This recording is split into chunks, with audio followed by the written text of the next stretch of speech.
ఈరోజు మన రామకృష్ణ ఒక పాట పాడాడు, చాలా చక్కగా అనిపించింది. ఏంటది? గతకాలం అంతా ఏంటంటే పాట కాచి మేలుతో నింపావు. రైట్? అంటే దేవుడు మనల్ని గతించిన దినాలన్నీ కూడా చూస్తున్నప్పుడు ఆయన కాచి కాపాడుతూ మేలుతో నింపుతూ మన ముందుకి నడిపిస్తున్నాడు. అవునంటారా కాదంటారా? కానీ మానవ స్వభావం అయిన మన స్వభావం ఎలా ఉందంటే దేవుడు చేసిన మేలుని మర్చిపోతాం, అక్కర్లేనివన్నీ గుర్తుంచుకొని దాని గురించి చింతిస్తూ మనం బాధపడుతూ దేవుడి మీద విశ్వాసాన్ని తగ్గించేసుకుంటూ ఉంటాం. ఈరోజు కీర్తనలో మనం చూసాం, ఆ కీర్తనలో ఎంత కష్టమైనా కూడా ఆయన ఏమంటున్నాడు? నేను నీ శరణుజొచ్చి ఉన్నాను, నీవు మహోన్నతమైన దేవుడివి, నీవు ఆకాశం అంతా కూడా నీ ప్రభావాన్ని కనబరుస్తున్న వాడివి అని ఎంతో ఉత్సాహమైన మాటలతోటి దేవుడికి చెప్పడం మాత్రమే కాదు, తను తాను ప్రోత్సహించుకుంటూ ఆయన చెప్పిన మాటలు మనకు కూడా చాలా ప్రోత్సాహం అనిపించి. ఈ మాటలు ఎందుకు చెప్తున్నంటే దేవుడు మన జీవితాల్లో అనుక్షణం మేలు చేస్తూనే ఉన్నాడు. అవునా? అవును అన్నారు కానీ గట్టిగా హల్లెలూయా చెప్పలేపారే. అంటే హల్లెలూయా చెప్తే ఏమైనా బాధ కలుగుతున్నారు మీకు బాధ కలిగితే కలగవచ్చు, మీకంటే ఎక్కువ బాధ కలుగుతుంది అపవాదికి. వీళ్ళంటే హల్లెలూయా చెప్తున్నారని. కానీ మనం ఎంత హల్లెలూయా చెప్తుంటే అంత మంచిది. దేవుడికి స్తోత్రము అని మాటే దాని అర్థం, అంతమించి వేరే ఏం కాదు.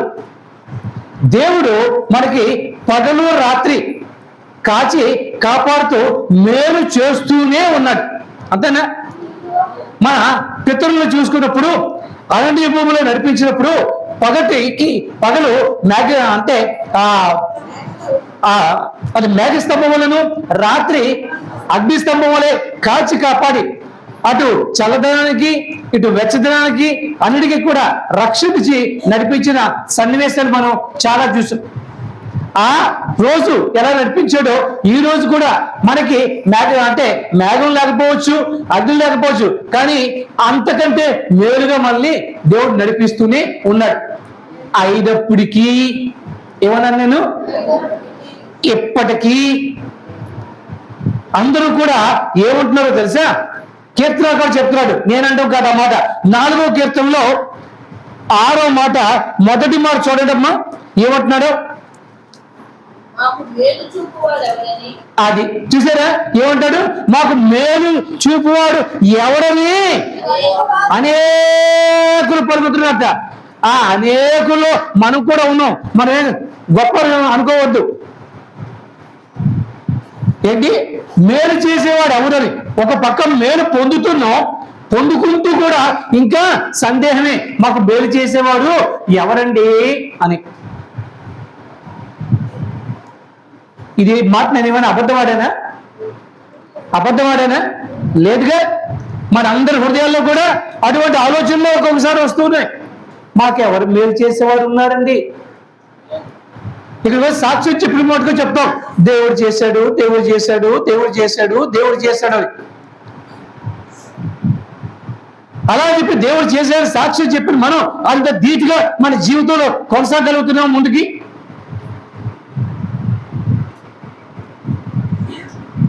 కాబట్టి మళ్ళీ ధైర్యపరచడానికి ప్రవక్త అయిన ఇర్మియా తన యొక్క 9వ అధ్యాయము 12వ వచనంలో ఒక మాట చెప్తున్నాడు. ఇర్మియా గ్రంథము 9వ అధ్యాయము 12వ వచనంలో ఒక మాట చెప్తున్నాడు. అడుగుతున్నారే మాకు మేలు చేసేవాళ్ళు ఎవరో, మాకు మేలు చేసేవాళ్ళు ఎవరో అని. దానికి సమాధానంగా ఆయన చెప్తున్నాడు. ఇర్మియా కాదమ్మా, జకర్యా గ్రంథము, జకర్యా 9:12. బంధకములలో పడి ఉండి నిరీక్షము కలవారులారా, మీ కోటను మరలా ప్రవేశించుడి, రెండింతలుగా మీకు మేలు చేసినని నేను మీకు తెలియజేయుచున్నాను. ఎవరు చెప్తున్నారు ఈ మాట? నేను మీకు అబ్బాబ్బాబ్బా ఏం పదాలు పాడండి. ఎప్పుడు చెప్తున్నాడు? ఇవాళ మళ్ళీ చెప్తున్నాడు. నేడు ఎవరితో చెప్తున్నాడు? నాతో. ఎవరు చెప్తున్నారు? దేవుడు. ఎలాంటి వాడికి? మాకు మేలు చేసేవాళ్ళు ఎవరండి అని బంధకాల్లో కొట్టుమిట్టాడిపోతున్న వాళ్ళారా, ఏమాత్రం కూడా నిరీక్షణ లేకుండా నిరాశ నిస్పృహ పడిపోతున్న వాళ్ళారా, మీరు మరలా ఆ కోటను ప్రవేశించారు. ఏ కోట? పాడుతున్నామే, నీవేనయ్యా నా కోట, నీవేనయ్యా నా కొండ. ఎవరిది ఆ కొండ? కోట ఎవరు? అంతేనా? ఆ కోటను ప్రవేశించండి అంటే దేవుని శరణొచ్చండి. ఇవాళ కీర్తనకారుడు ఏమన్నాడు? నేను నీ శరణొచ్చి ఉన్నాను. అవునా? మనం కూడా ఆయన శరణొచ్చి వెళ్ళినప్పుడు మనకి మేలు చేయగలవాడు ఆయన మాత్రమే. ఇంకెవరైనా ఉన్నారా? ఆయనే ఉన్నారా? ఇంకెవరైనా ఉన్నారా? మీ దృష్టిలో ఎవరైనా ఉంటే చెప్పండి. నా దృష్టిలో మటుకు ఒకటి ఉంది. కీర్తనకారుడు ఏం చెప్పాడు? కొండల తట్టు నా కనులు ఎత్తుచున్నాను, నాకు సహాయము ఎక్కడి నుంచి వచ్చును అంటే ఆయన సమాధానం చెప్తున్నాడు, అయ్యా వేరే మార్గం లేదయ్యా, భూమి ఆకాశం నుంచి వచ్చిన నీ నుండి తప్ప అంటున్నాడు. భూమి ఆకాశం సృష్టించడం ఎవరు? మా తాతయ్య? దేవుడు. అంటే సర్వోన్నత దేవుడు, అత్యున్నతమైన దేవుడు, యెహోవా ఆయన పేరు. ఆ దేవుడు భూమి ఆకాశం సృష్టించాడు. ఆయన మాత్రమే మనకి మేలు చేయగలవాడు. ఈ భూలోకంలో ఎవరు కూడా మనకి మేలు చేసేవాళ్ళు లేరు. అంటే ఏమిటండి అలా తీసి పారేస్తున్నారు? మేము ఒకరికొకరు సహాయం చేసుకుంటున్నాం, ఒకరికొకరు మేలు చేసుకుంటున్నాం కదా, మేము దయ కలిగి ఉంటున్నాం కదా, ఒకరి మీద ఒకరు ప్రేమ కలిగి ఉంటున్నాం కదా అని అనుకుంటూ ఉండొచ్చు. మన ప్రేమలు కానీ, మన దయలు కానీ, ఇతరుల ప్రేమలు కానీ, ఇతరుల దయలు కానీ ఇవన్నీ కూడా తాత్కాలికమే. అమ్మా, ఈ నెలలోని దేవుడు ఒక వాగ్దానం ఇచ్చాడు. ఆ వాగ్దానం ఎవరికైనా గుర్తుందా? పద్మ తప్పించి ఎవరని చెప్పండి. గట్టిగా. ముదిమి వచ్చే వరకు నేను ఎత్తుకునేవాడు నేనే, నీ తల వెంట్రుకలు నెరి వరకు నిన్ను ఎత్తుకునేవాడు నేనే, నిన్ను నేను నిర్మించుకున్నాను, నేను నిన్ను చంక పెట్టుకునేవాడిని నేనే. ఎవరా నేను? సర్వోన్నతుడు, అత్యున్నతుడు ఆ దేవుడు.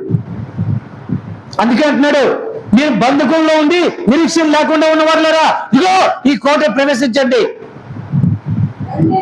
రెండింతలుగా మేలు చేస్తాను. మీరు అడుగుతున్నారేమో, ఇది చాలు అనుకుంటున్నారేమో, మీరు తృప్తిపరిచే రీతిగా రెండింతలుగా మీకు మేలు చేస్తాను అంటున్నాడు.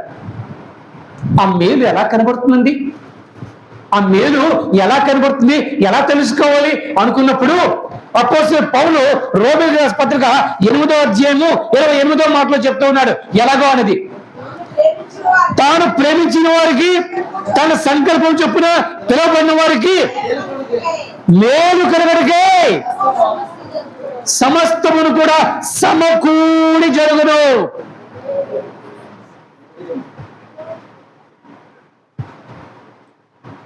ఇప్పుడు పాటూరు సత్యవతి ఒక సాక్ష్యం చెప్పింది. మా అల్లుడు వెళ్తుంటే బస్సు ఇలాగా గుద్దిందండి. ఎదురుగుండా అయితే మనిషికి ఏదో అయిపోను, కానీ చిన్న వేలు తగిలి దేవుడు తప్పించాడు. అవునా? సమకూడి జరగడమైనది మేలు, సమకూడి జరగడమైనా. ఇలాగా మన జీవితంలో ఒక్కొక్కసారి ఆలోచన చేసుకున్నప్పుడు మన జీవితంలో అనేక మేలుని దేవుడు చేస్తున్నాడు, సమకూర్చి చేస్తున్నాడు. దాన్ని మనం అర్థం చేసుకోవడంలోని విఫలమైపోతూ ఉన్నాం. కాబట్టి విశ్వాస జీవితంలో ఎవరండి విశ్వాసులు? ఎవరు? ఎవరెవరు ధైర్యంగా చెప్పలేకపోతున్నారు. చెప్పాలి, గుండె మీద చెయ్యాలి, ఎస్ నేనే విశ్వాసనేది. విశ్వాసుల జీవితంలో మేలు కలగాలంటే మేలు చేసేవాడు మేలు చేస్తూనే ఉన్నాడు, కానీ మేలు పొందేవాడు కూడా కొన్ని కార్యాలు చెయ్యాలిగా. చేయకపోతే ఆ మేలుని మనం దుస్తీకరించలేం, ఆ మేలుని అనుభవించలేం, ఆ మేలుని మనం ఆలో ఆనందించలేం. కాబట్టి ఆ మేలు కూడా పొందుకుంటూ ఉండాలంటే మనం కొన్ని కార్యాలు చెయ్యాలి. విశ్వాసులు వారి జీవితంలో మేలు కలగాలి అంటే ఏం చేయాలో ఈరోజు చూద్దాం. అవునా? మీకు కావాలా వద్దా? వద్దంటే మీరు కూర్చుంటే పర్వాలేదు. నాకు మేలు కలగాలి, ఏం చేయాలో చెప్పండి అయ్యా అంటే నేను చెప్తాను. ఎందుకంటే మనందరికీ మేలు కావాలి. అడుగున ప్రతి నడకలో, ప్రతి మాటలో మనకు మేలు జరగాలి అనే ఆశ మనకు ఉంది. అవునా? మనందరూ కూడా ఆశాజీవులు. ఇంతవరకు జరిగింది ఏదో జరిగిపోయింది, రేపు మేలు జరుగుతుంది అనే ఆశతోటే మనం బ్రతుకుతున్నాం. ఆశ లేకపోతే ఎవరు కూడా బ్రతకలేంగా. ఆ ఆశను తీర్చే దేవుడు మనకు ఉన్నాడు. అయితే ఆయన కొన్ని మాటలు చెప్తున్నాడు. ఇదిగో ఈ విధంగా నువ్వు చేయి, నేను నీకు మేలు ఎరవేస్తాడు రెండింతలుగా. మీరు ఒకంత కోరుకుంటున్నారేమో, ఆయన రెండింతలుగా. There shall be showers of blessings. But I want plenty of rain. కుంభవృష్టిలా కావాలి ఆశీర్వాదాలు. చిన్న చిన్న చినుకులు కాదు అంటున్నాడు. మన చినుకులు ఆశిస్తున్నామేమో, కానీ ఆయన మన మీద కుంభవృష్టిని కురిపిస్తా అంటున్నాడు. రెండింతల ఆత్మ మేలు చేస్తా అంటున్నాడు. ఆ రెండింతల మేలు కావాలి అనుకున్న వాళ్ళు జాగ్రత్తగా వినండి, ఆచరించడానికి మనం ప్రయత్నం చేద్దాం. తప్పకుండా ఆచరించండి. దేవుణ్ణి మేము చేసాం మాకెందుకు అని అడిగే ధైర్యం మనకు వస్తుంది. ఏమిటి చేయమన్నాడు చెప్దామా? వింటారా? జాగ్రత్తగా వింటారా? నిద్ర వస్తున్న వాడు జాగ్రత్తగా పడుకోండి. లేదు కదా? రైట్. మొట్టమొదటిగా విశ్వాస జీవితంలో మేలు కలగాలంటే ఏమిటి చేయాలో కీర్తన గారు చెప్తున్నాడమ్మా, నేను చెప్పట్లే. 95వ కీర్తనలో 7వ మాట తీసుకుంటే ఆయన చెబుతూ ఉన్నాడు.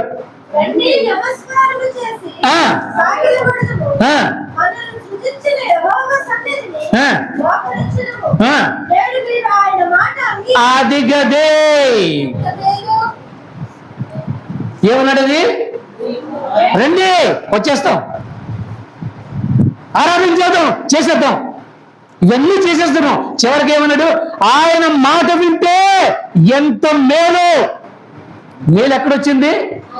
మాట వినడం వల్ల వస్తుంది. అది ఏంటండి? మేము వినట్లేదు అనుకుంటున్నారా? అన్ని వింటున్నాం అని మీరు అంటారేమో. నిజమే, వింటున్నారు. కానీ లేచి దులిపి, అవునా? మాట వినడం అంటే ఆ మాటని మన కార్యాల రూపంలో పెట్టడం. మాట వినడం చెవులతో వినడం కాదు, హృదయంలో పెట్టుకొని అది మనం ఆచరణలో పెట్టడాన్ని మాట వినడం అంటారు. కాబట్టి ఇక్కడ ఏమన్నాడు కీర్తనాడు? రండి వచ్చామండి, నమస్కారం చేద్దాం, చేసామండి, శాస్త్రాన్ని పడ్డామండి. ఇంకేమన్నారు తర్వాత? గొప్ప చిక్కులు పెట్టారండి. ఇన్ని బాగున్నాయి, ఇది ఒక్కటే. కానీ అది చేస్తే దేవుడు నీకు మేలు చేస్తాడు. ఏం చేయాలి? ఆయన మాట వినాలి. ఆ మాట ప్రకారం మనం నడిస్తే అది మన జీవితంలో మేలు. అనేక సార్లు కీర్తనకారుడు అంటాడు, ఈ జనులు నా మాట వినియల్లా ఎంత మేలు. అవునా కదా? మేలు చేయాలని చూస్తున్నాడు, కానీ మనం పొందుకునే అర్హతని కోల్పోతున్నాం. ఎలా కోల్పోతున్నాం? ఆయన మాట పరిచయం పెట్టి. మన జీవితంలో తరతరాలుగా ఇంత అనర్థానికి కారణం ఏమిటి? ఆ మాట వినకపోవడమేగా. అయ్యా అదిగో అన్ని తిను, ఆ పండు మటుకు తినొద్దయ్యా అన్నాడు. అంతేగా? మాట ఆదాం విన్నాడా? చిత్తం ప్రభు అన్నాడు. విన్నాడు అంటే అది వినడంలోకి వచ్చిందా? ఆ తర్వాత ఏం చేశాడు? ఏదో ఎవరి బలవంతం తిన్నాడా లేదా? నిజంగా దేవుని మాట వినేవాడైతే నువ్వు ఏం చేస్తావు చేయి, నేను మటుకు తినను కాక తినను అనాలి. అంతేనా? ప్రియాతి ప్రియమైన నా భార్య ఏమనుకుంటుందో, కోపగించుకుంటుందేమో, అలుగుతుందేమో అని ఆ భార్య మీద ప్రేమతోటి తిన్నాడు. దేవుడికి ఏ స్థానం ఇచ్చాడు? నేను శుక్రవారం నాడు మనం చూసుకున్నాం, పెళ్ళైన స్త్రీలు ఎవరు సంతోషపెట్టాలని చూస్తారు? పెళ్ళైన భర్తలు,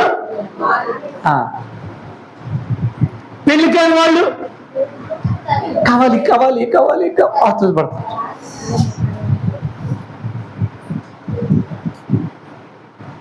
దేవుని మాట విని ఆ రీతిగా మనం నడుచుకుంటే దేవుడు మేలు చేస్తా చెప్పి ఆయన చెప్తున్నాడు. ఒకటి, మొట్టమొదటి ఏం చేయాలి?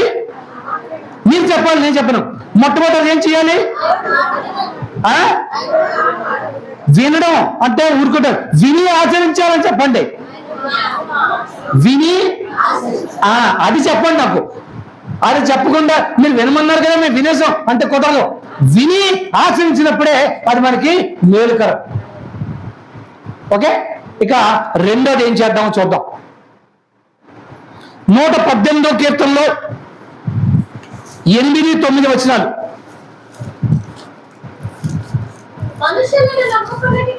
మనుషులను నమ్ముకున్నటి కంటే యెహోవాను ఆశ్రయించుట, రాజులను నమ్ముకున్నటి కంటే మేలు. అంటే ఇక్కడ మనం ఏం చేయాలి? దేవుని మాత్రమే ఆశ్రయించాలి. అప్పుడు మనకి మేలు కలుగుతుంది. అర్థమైందా? ఏం చేయాలి? దేవునికి ఆశ్రయించాలి. మనుషులు నమ్ముకున్నాం అనుకోండి, కొండంత ఆశ పెట్టుకుని మీ దగ్గరికి వచ్చామండి అంటే వాళ్ళు ఏం చేస్తారు? మన ఆశల మీద నీళ్లు జల్లుతారు, అంటే మనల్ని నిరాశపరుస్తారు. రాజుగారు కదా, గొప్పవారు కదా, అన్ని సమర్థతలు ఉన్నవారు కదా అని రాజుగారి దగ్గరికి కూడా వెళ్ళామనుకోండి, రాజుగారు కూడా చేస్తానంటాడు. సరిగ్గా సమయం వచ్చేసరికి అవలేదు బాబు అనే రకాలు లేదా? అందుకే కీర్తన ఖచ్చితంగా చెప్తాడు, మనుషుల మీద నమ్మకవద్దు, రాజుల మీద నమ్మకవద్దు, కానీ దేవుణ్ణి ఆశ్రయించండి. ఎందుకంటే కీర్తనకాడు ఏమన్నాడు? దేవా, నేను నీ శరణి వచ్చి ఉన్నాను, నీవు అత్యున్నతుడవు, మహోన్నతుడవు, సామర్థ్యత గలవాడు. ఇంకా ఏమన్నాడు? నా కార్యము సఫలము చేయ దేవుడు. అప్పుడు ఆయన దగ్గర మనం ఆశ్రయించేది. ఈరోజు మనం కూడా కేవలం ఆయన్ని మాత్రమే ఆశ్రయిస్తే మన కార్యాలు ఇక్కడ సఫలం అవుతాయి, మనకి మేలు కలుగుతుంది. మొదటిది ఏంటమ్మా? మొదటిది ఏమాలి? మాట అది విని ఆచరించాలి. రెండోది ఆయన్ని ఆశ్రయించాలి. ఆశ్రయించడము అంటే ఏమిటో అర్థం తెలుసా? మనందరికీ కూడా ఇళ్ళు ఉన్నాయా లేవా? చిన్నో పెద్దో అందరికి గుడిసో పక్కాయిలో ఏదో ఇళ్ళు ఉన్నాయి. మరి పనులన్నీ అయిన తర్వాత మనం ఎక్కడికి వచ్చి శ్రాద్ధ తీరుతాం? ఇంటికేనా? కానీ ఆత్మీయంగా చూస్తున్నప్పుడు ఆయన ఏమంటాడు? నువ్వు తీరవలసింది, ఆశ్రయించవలసింది ఎవరిని అంటే దేవుణ్ణి. ఆయన మన ఆశ్రయం, మనం దాగు చోటు. ఆయన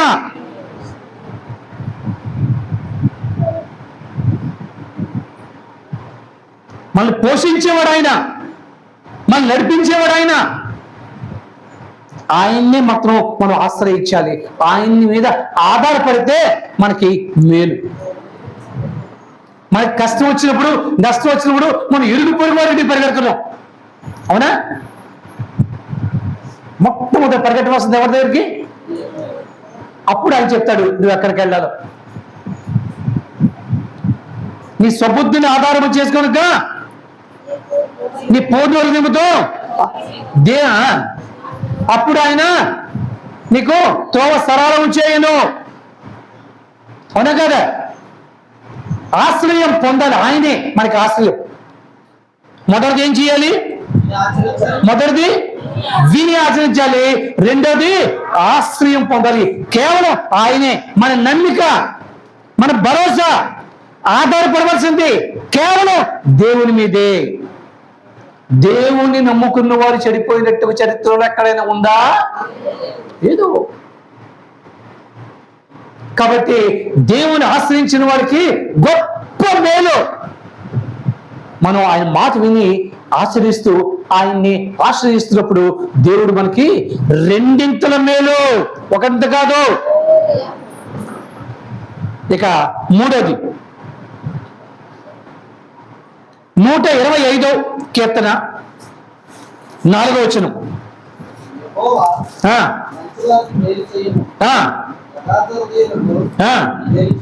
అది ఎవరికి మేలు చేయమన్నాడు? మొదటిది మంచి వారికి, రెండోది యథార్థవంతులకి. మంచితనము యథార్థత ఎవరికైతే కలిగి ఉంటుందో దేవుడు వారికి మేలు చేస్తాడు. మంచితనం అంటే ఏంటండి? మంచితనం అంటే ఏంటి?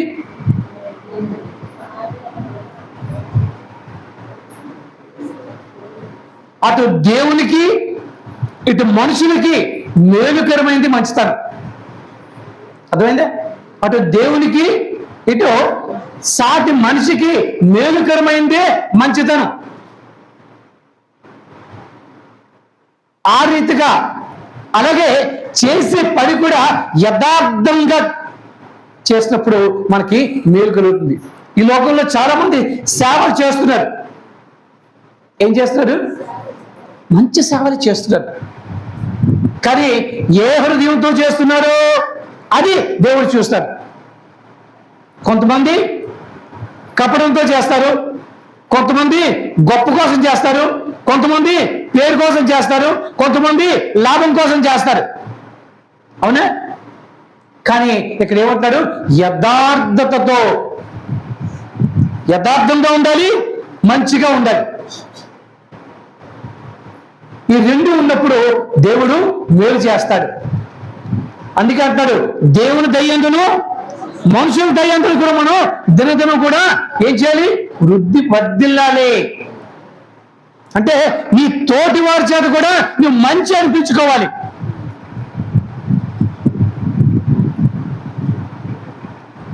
మనం చూసి మన చుట్టుపక్కల వాళ్ళు కానీ మన పక్క వాళ్ళు కానీ నిజంగా దేవుని నమ్ముకున్నాం, బా దేవదూతమ్మ అంటున్నారా? దేవాలయంలో దేవుడు దేవతమ్మ, ఇంటికి వచ్చేది దెయ్యమమ్మ అంటున్నారా? చూడండి, ఒకసారి ఆలోచన చేసుకోండి. దానికి మన ప్రవర్తన చాలా ప్రాముఖ్యం. ఆ ప్రవర్తన యథార్థతది. యథార్థతకి ఒక డెఫినేషన్ ఏమిటో తెలుసా? బైబిల్లోనే ఉంది.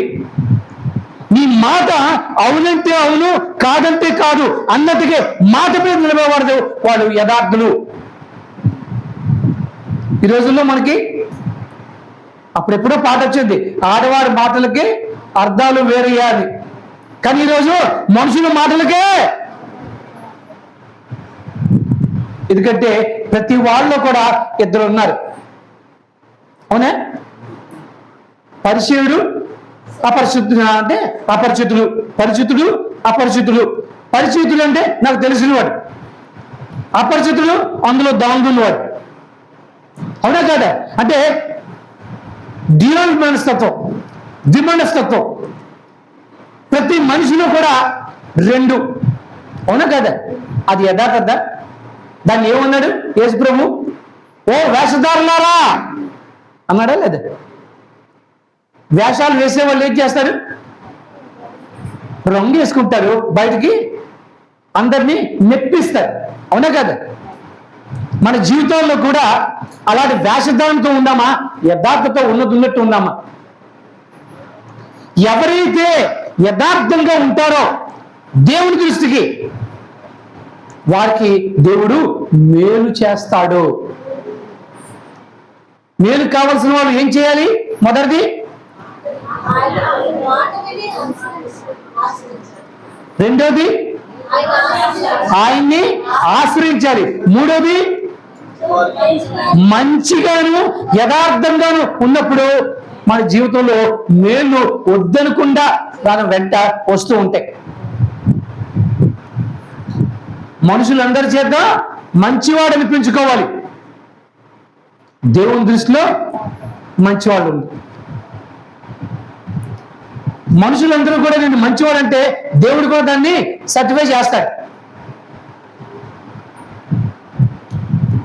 కాబట్టి ఆ సిలువ మనమై ఉండాలి. సిలువ గుర్తుకు అర్థం ఏంటి? ఒకటి నిలువుగాను, ఒకటి అడ్డంగాను. నిలువు దేవునితో సంబంధం, అడ్డము సాటి మనుషులతో సంబంధం. ఈ రెండు సరసమంగా ఉంటేనే మనం యథార్థంగా ఉన్నట్టు, అదే మనకి మేలు కలిగేటట్టు. కేవలం మన క్రైస్తవులమని మనకు మనం చెప్పుకోవడం కాదు, మన ప్రవర్తన, మన మాట, మన నడవడిక అది చూపించాలి. అది చూసి నిజంగా తను దేవుని కుమారుడు, దేవుని పిల్లలే అని ఇతరులు చెప్పేటట్టు మన ప్రవర్తన ఉండాలి. లేదు అంటే మన బ్రతుక్కి, ఈ లోకంలో ఉన్న ఈ మామూలు దేవుని ఎరిగినటువంటి వారి బ్రతుక్కి ఏమాత్రం కూడా తేడా లేదు. ఒక్కోసారి చూస్తుంటే మనకంటే వాళ్ళే శ్రేష్టమేమో, కేవలం ఒక దేవుని మాత్రమే వాళ్ళు ఎరగలేదు కానీ వారి ప్రవర్తనలో కానీ, వారి యథార్థతలో కానీ, వారి మంచితనంలో కానీ, వారి యొక్క దయలో కానీ అన్నిట్లో కూడా మనకనే బేస్ అనిపిస్తున్నారే. ఈ మాటనే పట్టుకొని యేసుప్రభు ఏమన్నాడు తెలుసా? శాస్త్రుల నీతి కంటేను పరిచయుల నీతి కంటేను మీ నీతి అధికము కాని ఎడలా. అంటే అన్యుల యొక్క నీతి కంటే, అన్యుల యొక్క మంచితనం కంటే మీ నీతి ఎక్కువగా ఉండాలి, అధికముగా ఉండాలి. అప్పుడే దేవుని రాజ్యంలోకి ప్రవేశం. దేవుని రాజ్యంలో ప్రవేశించడం అంటే మేలైనది, అవునా కాదు? కాబట్టి మంచితనము, యథార్థత కలిగి ఉన్నప్పుడు మనకి మేలు కలుగుతూ ఉంటుంది. అమ్మా మేలు కావాలా? మేలు కావాలా? మొదటగా ఏం చేయాలి? విని, రెండోది, మూడోది ఉండాలిగా. ఇకపోతే ఇంకోటి కీర్తనకారుడు మళ్ళీ చెప్తున్నాడు. నేనేం చెప్పలేదు, ఇవన్నీ కూడా నా సొంతం చెప్పలే, ఇవన్నీ కూడా కీర్తనకారుడు చెప్తాడు మాటలే. 133వ కీర్తనలో 1వ వచనం,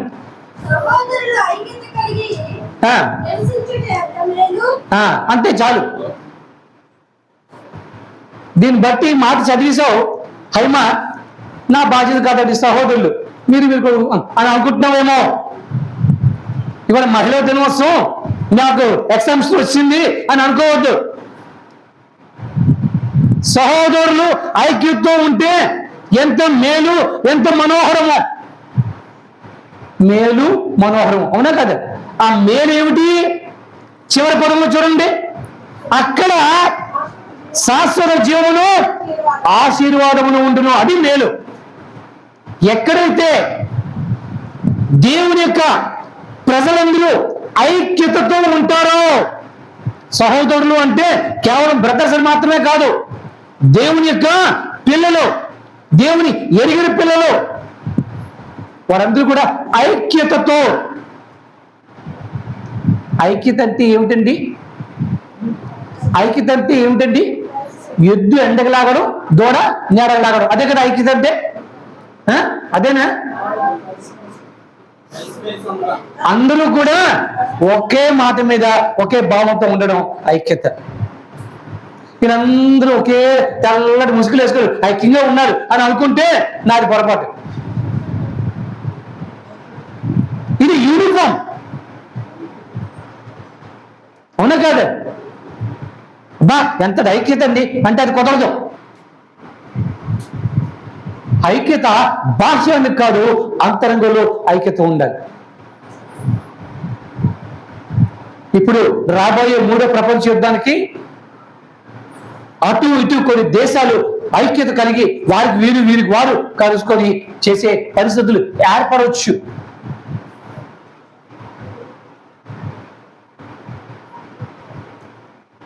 దానికంటే మిన్నగా, మెక్కుటముగా దేవుని యొక్క పిల్లల్లో ఐక్యత ఉండాలి. ఈరోజు అపవాది ఇంతలాగా పెట్టడానికి కారణం ఏమిటి? ఐక్యత లేకపోవడమేగా. తన యొక్క మొట్టమొదటి బాణం అక్కడే వేస్తాడు. భార్యాభర్తల మధ్య ఐక్యతను చెడగొడతాడు, అత్త కోడళ్ళ మధ్య ఐక్యతను చెడగొడతాడు, తల్లిదండ్రులు పిల్లల మధ్య ఐక్యతను చెడగొడతాడు, అన్నదమ్ముల మధ్య ఐక్యతను చెడగొడతాడు.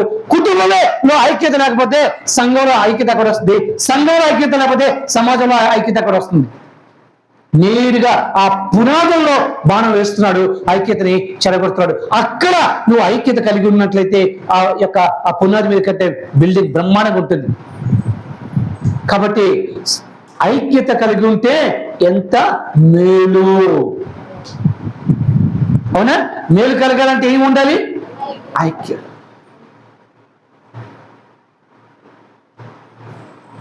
మన సంఘంలో ఇదొక్కటే లోపిస్తుంది, సరిదిద్దుకోవాల్సిన విషయం. ఎవరికి వారే యమునా తీరేలా ఉంటున్నారు. మనం అందరూ కూడా ఒక ఐక్యంగా ఉన్నప్పుడే శత్రువుని ఎదిరించడానికి శక్తి కలుగుతుంది. అది మనకి మేలే. కాబట్టి మేలు కలగాలి అంటే ఐక్యతతో ఉండాలి. అవునా కదా? మేలు కావాలమ్మా, ఎవరేం అనట్లేదు, వద్దు, భయం వేస్తున్నట్టుంది. కావాలంటే ఏం చేయాలి? మొదటి చెప్పు, ఎక్కడితో వదిలేసినట్టు ఉన్నావు. మాట వినాలి, మాట ఆచరించాలి. రెండోది దైవాన్ని ఆశ్రయించాలి. మూడోది మంచిగా యథార్థంగా ఉండాలి. తర్వాత పక్కవాళ్ళు చెప్పండి, ఇది సాధ్యమేనా అడగండి. ఇది సాధ్యమేనా అడగండి. కనీసం మన ఇద్దరమేనా ఉందామా అని అడగండి. కనీసం మన ఇద్దరమేనా?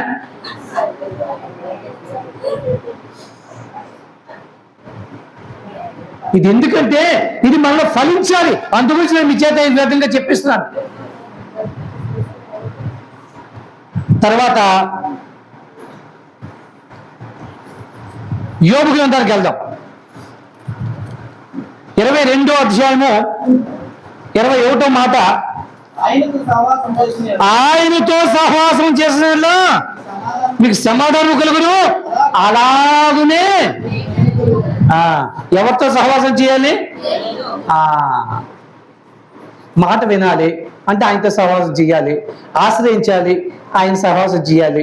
మంచితనం యథార్థత కావాలంటే ఆయన సహవాసంలో ఉండాలి. అవునా కదా? ఐక్యత కావాలంటే ఆయనతో సహవాసం ఉండాలి. అందుకే చెప్తున్నాడు, ఆయనతో సహవాసం చేస్తే ఏమొస్తుంది? రెండు వస్తాయట. ఒకటి సమాధానం. సమాధానం కలిగితే గొడవ ఉంటాయా? ఉండవు. ఆ తర్వాత ఏమొస్తుంది? మేలు.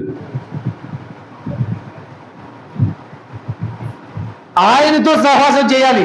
ఏంతో ఉండి ఆయనే మా ఆయన, ఆయనే మా నాయన. ఎవరైనా దేవునితో సహవాసం చేయాలి. మనం ఎవరితో చేస్తున్నాం? సంఘంలో తోటి వారితో, సంఘ దారితో, దెయ్యంతో. అవునా కదా?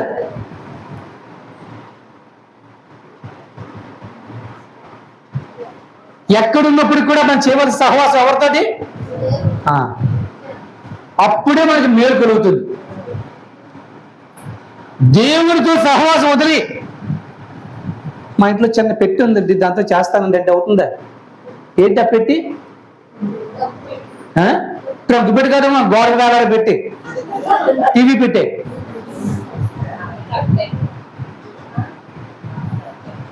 దానికి ప్రాధాన్యత ఎక్కువైపోతుంది దేవుడి కంటే. అంటే సహవాసం ఎవరితో? అంతేగా? ఉపవాస ప్రార్థన, ఇవాళ స్పెషల్ ప్రార్థన, ఇవాళ పెద్దవారు ఎవరో చెప్పి మంచి వాక్యం చెప్తారు అంటే అతీతమో పోతుంది. దాని తర్వాత చూసుకోవచ్చు. సహవాసం ఎవరితో? మేలు కలుగుతుందా? ఆయనతో సహవాసం చేయాలి, అప్పుడే మనకి మేలు కలుగుతుంది. మేలు కావాలా? చెప్పు, మేలు కావాలా? ఏం చేయాలమ్మా? మొదటిది ఉండమ్మా, నేను వాళ్ళు అడుగుతున్నాను, మీరు చెప్పేస్తుంటే అది సైలెంట్గా ఉన్నారు. మొదటిది విని, తర్వాత మూడోది యథార్థంగా ఉంటారు, నాలుగోది అయితది. ఇప్పుడు ఆయనతోటి ఎలా సహవాసం? ఇక్కడ ఏముంటున్నాడంటే సామూహిక సహవాసం కాదు, వ్యక్తిగత సహవాసం. సంఘంలోకి ఉన్నప్పుడు అందరూ గంపలో గోవింద అన్నట్టుగా మనం చేసేస్తాం, అది కాదు కావాల్సింది. నువ్వు ఒంటరిగా ఉన్నప్పుడు, వ్యక్తిగతంగా ఉన్నప్పుడు దేవునితో సహవాసం చేస్తున్నావా లేదా, అది నీకు మేలుకరం. ఏం చేయాలి? వ్యక్తిగతంగా దేవునితో సహవాసం చేసే ఆ గుణ లక్షణం మనకు కలిగినప్పుడు అది మనకి వ్యక్తిగతంగా, సామూహికంగా, సంఘపరంగా అన్ని రకాలుగా మేలే. ఈ మేల్ని రెండింతలుగా దేవుడి ఇవ్వాలని ఆశిస్తూ ఉన్నాడు. ముగించేద్దామా? చివరిగా మరొక్క చెప్పి, కష్టం లేదుగా ఆచరించడానికి, గుర్తుంది కదా. గుర్తున్నప్పుడు మేలు కావాలంటే ఇవి పాటించి తీరవలసిందే. ఇక చివరగా సామెతల గ్రంథము జ్ఞాని అయిన సొలొమోను చెప్తున్నాడు 24లో 25వ మాట. న్యాయముగా తీర్పు తీర్చు వారికి, అది ఏం చేసేవారికి? న్యాయముగా తీర్పు తీర్చేవారికి. మనందరిలో ఒక గొప్ప గొడవ ఏమిటో తెలుసా? నాకెందుకులండి, వాళ్ళ దగ్గర సెట్ అయిపోతానేమో అని తప్పించుకోవడం. ఖచ్చితంగా, ధైర్యంగా, తప్పుని తప్పుగా, ఒప్పుని ఒప్పుగా ఖండించగలి, తీర్పు తెచ్చగలే ఆ గుణం ఉన్నప్పుడే అది మనకి మేలుకరము. అవునా కాదు? కానీ మనందరిలో ఉన్నది ఏంటంటే, నాకెందుకులేండి, దేవుడు చూసుకుంటాడు అని అన్యాయాన్ని సహిస్తే అది మనకి మేలు కాదు. నువ్వేమైపోయినా పర్లే, నష్టం అయిపోయినా పర్లే, న్యాయాన్ని న్యాయమని, అన్యాయాన్ని అన్యాయమని. పాత నిబంధన గ్రంథంలో చాలా స్ట్రిక్ట్ గా దేవుడు ఆజ్ఞలిచ్చాడు. దుష్టత్వంలో ఉన్నప్పుడు నువ్వు వెళ్ళి వారికి చెప్పు, నీ తప్పు అని చెప్పు. వాడు విని తన మాట మార్చుకున్నాడా? ఎస్, తను బాగుపడతాడు. నువ్వు నీ యొక్క బాధ్యత నుండి, లేదు నువ్వు చెప్పినా వెళ్ళాలనుకో, నీ బాధ్యత నుండి నువ్వు వైదొలగడానికి, అంటే నీ మీద అప్పుడు ఆ భారం ఉండదు. అవునా కాదు? ఈ రోజుల్లోని కొన్ని విషయాల్లో మనుషులు ఎలా ప్రవర్తిస్తారంటే, రోడ్డు మీద యాక్సిడెంట్ అయిపోయినా, పడిపోయి ఏదైనా అంటే ఏదో హఠాత్ పడిపోయినా పట్టించుకోవట్లేదు. ఇక్కడ దానికి బదులు ఏం చేస్తున్నారు? వీడియోలు తీస్తున్నారు. అక్కడ నిలబడి అరే సాయం చేయాలి, సాయం చేయవలసిన చోట వీడియోలు తీస్తున్నారు. వీడియోలు తీయడు, వాడు స్టేటస్ లో పడ్డు, పంపించడు, ఎన్ని వ్యూస్ వస్తుందో చూడడం, ఇక్కడ కొట్టి వస్తూ ఉంటాడు. అవునా కాదు? అందుకే ఇప్పుడు గవర్నమెంట్ ఒక ప్రపోజల్ తెచ్చింది. ఎవరైతే ఇలాంటి స్థితిలో రోడ్డు మీద అత్యవసర స్థితిలో ఉంటారో వెంటనే ఎవరైతే యాక్షన్ తీసుకుంటారో వాళ్ళకి బహుమతులు ఇవ్వడానికి సిద్ధపడింది. ఇన్నాళ్ళు ఏంటంటే మాకెందుకండి కోర్టులు, పోలీస్ కేసులు మా మీదకి వస్తుందండి, ఇదండి తప్పించుకునేవారు.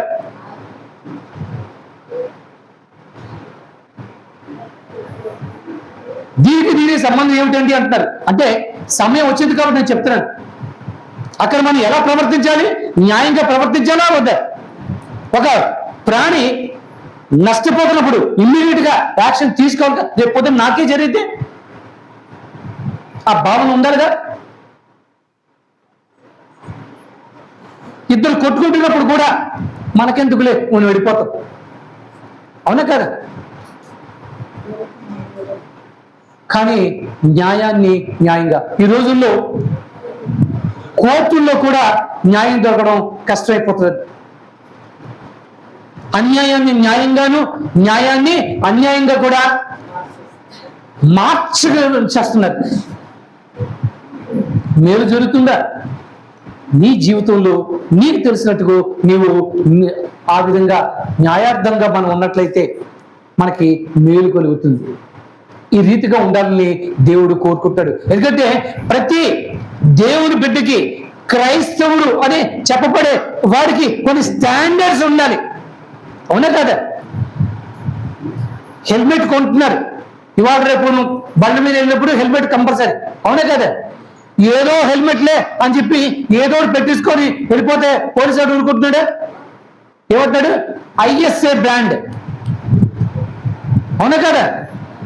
ఆ బ్రాండ్ లేకపోతే ఒప్పుకోవట్లేదు. స్టాండర్డ్ ఉండాలి. వాడిని కళ్ళు కప్పడానికి మనం ఏదో బుర్ర మీద పెట్టుకెళ్ళిపోతాం. యాక్సిడెంట్ అయితే ఇది పగిలిపోతుంది. కాబట్టి అలా జరగకుండా ఉండడానికి వాళ్ళు కొన్ని స్టాండర్డ్స్ పెట్టారు. అలాగే క్రైస్తవులుగా మనకి ఈ యొక్క లోకంలో మనం నిలబడాలంటే మనకు కొన్ని స్టాండర్డ్స్ కావాలి. ఆ స్టాండర్డ్స్ వలన దేవుని నామం కనపరచబడుతుంది. అలాగే మనకి మేలు కలుగుతుంది. వ్యక్తిగతంగా అది మనకి లాభం. అవును కదా? మంచిగా ఉండడం అలవాటు చేసుకుంటే మొదట్లో కొంచెం కష్టమే, కానీ అది అలవాటై ముందుకెళ్ళిపోయిన తర్వాత ఎంత హాయిగా ఉంటుంది. అవునా కాదు? ఉంటుందా ఉండదా? అదే ఇక్కడ దేవుడు చెప్తున్నాడు. బంధకములలో పడి, ఏ బంధకాల్లో? లోక బంధకాల్లో పడి నిరీక్షణ లేనివారులారా, నిరీక్షణ గలవారులారా, మీరు ఆ కోటని ప్రవేశించండి. ఏ కోటని? ఆయన కోట. ఆయనే నా కోట.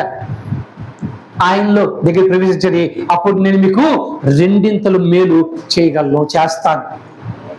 ఆయన దగ్గర ప్రవేశిస్తేనే మనం ఆయన మాట విని ఆశ్రయించగలుగుతాం, ఆయన్ని ఆశ్రయించగలుగుతాం. మంచితనము, యథార్థత ఉంటుంది, ఐక్యత ఉంటుంది, వ్యక్తిగత సహవాసాలు కలిగి ఉంటాం. అలాగే న్యాయము, అన్యాయము, విచక్షణ కలిగి ఉంటాం.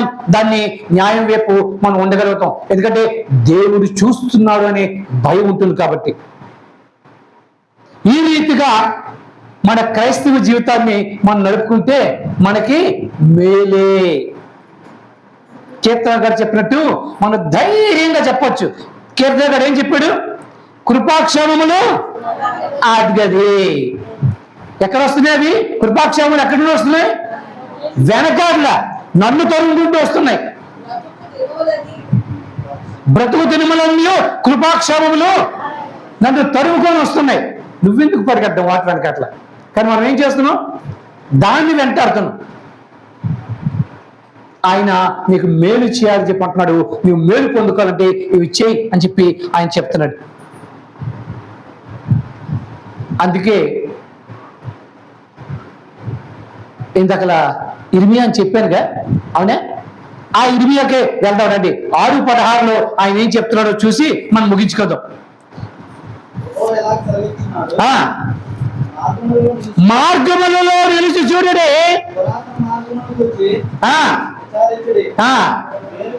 మేలు కలుగు మార్గమేదో అని అడిగి నడుచుకోండి.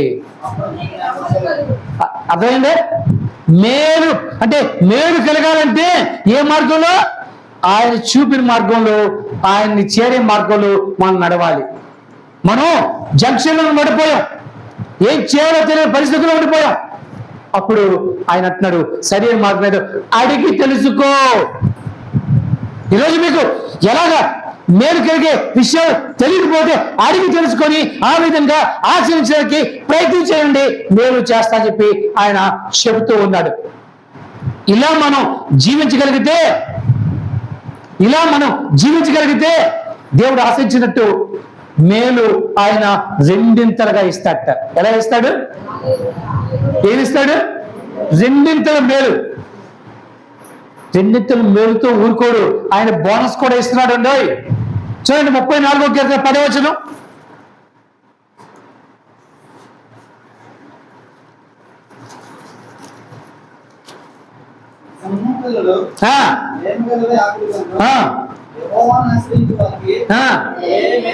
చూసారా? ఇంక ఏ డౌట్ లేదు.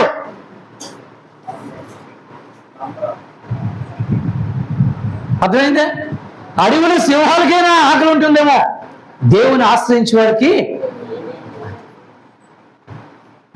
ఇంతకన్నా చెప్పే నాదుడు ఎవరు?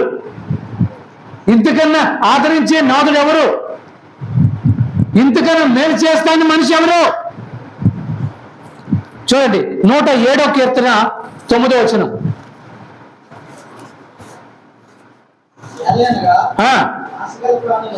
ఆశగల ప్రాణమును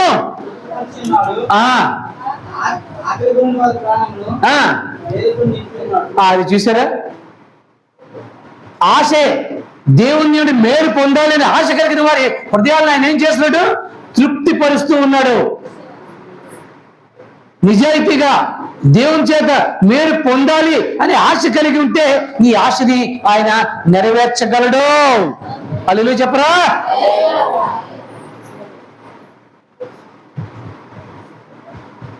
హల్లెలూయా చెప్పట్లేదంటే హృదయంలో స్పందన లేదనే దాని అర్థం. అంటే చెప్పే మాట మీకు ఇంపుగా లేదు కాబట్టి హల్లెలూయా చెప్పట్లేదు, అంతేనా? ఎవరైనా మిమ్మల్ని పట్ల ఆగేస్తారా చెప్పొద్దని?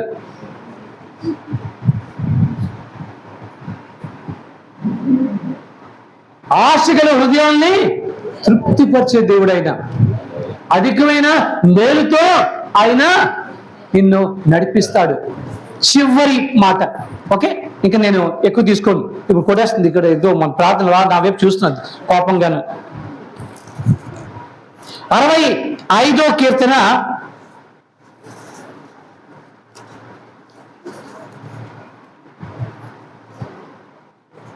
4వ వచనం.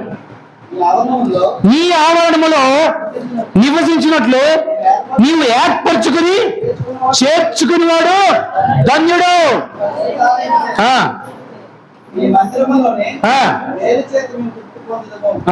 చూసారా?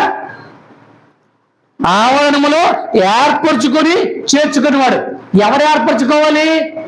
దేవుడు ఏర్పరచుకోవాలి. ఎవరు చేర్చుకోవాలి? దేవుడు. ఈ ఆయన చేస్తే మనకు ధన్యత. ఆయన చెయ్యాలి అంటే మనం ఏం చెయ్యాలి? ఇది ఇప్పుడు నేను చెప్పేది మాట మీద ఆచరించాలి, ఆశ్రయించాలి, మంచితనం కలిగి ఉండాలి, యథార్థత కలిగి ఉండాలి, ఐక్యత కలిగి ఉండాలి, వ్యక్తిగత సమాజం కలిగి ఉండాలి, న్యాయంగా ఉండాలి. అప్పుడు ఆయన నిన్ను ఏం చేస్తాడు? ఏర్పరచుకుంటాడు. ఏర్పరచుకోవడమే కాదు, ఆయన నిన్ను చేర్చుకుంటాడు. కమాన్, ఇవాళ నుండి నువ్వు నా కుటుంబంలో వ్యక్తివి, కమ్ అంటాడు ఆయన. అవుతుందా? నెట్వర్క్ భలే పనిచేస్తున్నప్పుడు దేవుడితో. మేలు మనకేనా? ఆయన చెప్తున్నాడు. ఈ రీతిగా మనం ఉన్నట్లయితే దేవుడు మనకి మేలు చేస్తా అంటాడు. మేలు కావలసిన వారు లేచి 2 చేతులు ఎత్తి ఒకసారి గట్టిగా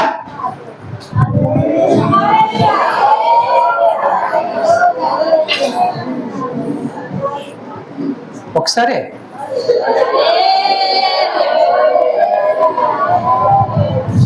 ఓకే చాలు. అయితే మన హైమ వచ్చి ప్రార్థన చేస్తుంది ఇప్పుడు.